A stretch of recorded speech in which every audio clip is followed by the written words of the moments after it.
नमस्कार। आज की हमारी जो क्लास है उसमें हम हिंदी व्याकरण के बारे में बात करने वाले हैं। जो टॉपिक मैंने चुना है वो है भाषा और लिपि। सबसे पहले भाषा क्या है?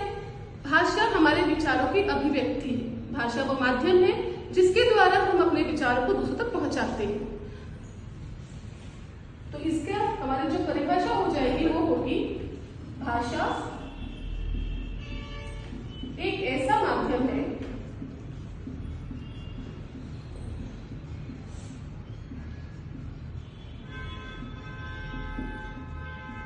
जिसके द्वारा हम अपने विचारों की अभिव्यक्ति करते हैं।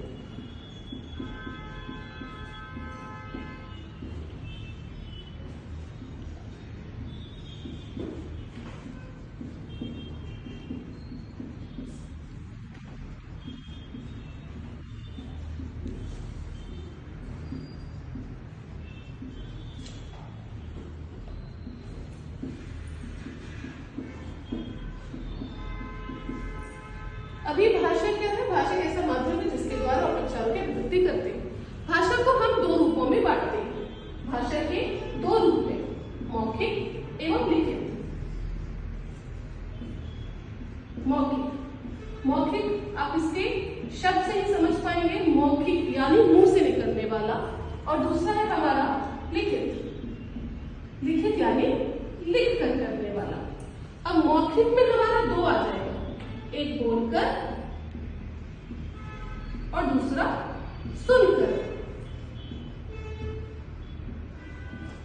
और लिखित में भी हमारा दो आ जाएगा, एक पढ़कर और दूसरा लिखकर। मौखिक भाषा इंग्लिश में इसे ओरल कहेंगे, लिखित रिटन। तो बोलकर यानी जो चीज जिस तरह अभी मैं आपके साथ बोल रही हूं, मैं बता रही हूं, तो जो मेरा बोलना है वो हमारा मौखिक भाषा के अंतर्गत आएगा, या आप मुझे सुन रहे हैं तो सुनना भी हमारा मौखिक भाषा के अंतर्गत आता है। सेम वे लिखित जो हुआ, पढ़कर जो चीज लिखी हुई है हमारे पास किताबों में, जब हम उसको पढ़ते हैं तो भी वो लिखित भाषा के अंतर्गत आता है, और लिखकर जब हम लिखते हैं किसी चीज को तो भी वो लिखित भाषा के अंतर्गत आता है।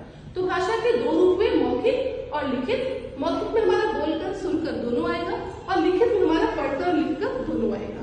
तो ये हो गया हमारा भाषा। देश विदेश में बहुत तरह की भाषाएं बोली जाती हैं। हमारे भारत में भी कई भाषाएं बोली जाती हैं। हिंदी प्रचलित भाषा है। इसके अलावा प्रांतीय भाषाएं हैं जैसे मराठी, तेलुगु, तमिल, कन्नड़, मलयालम,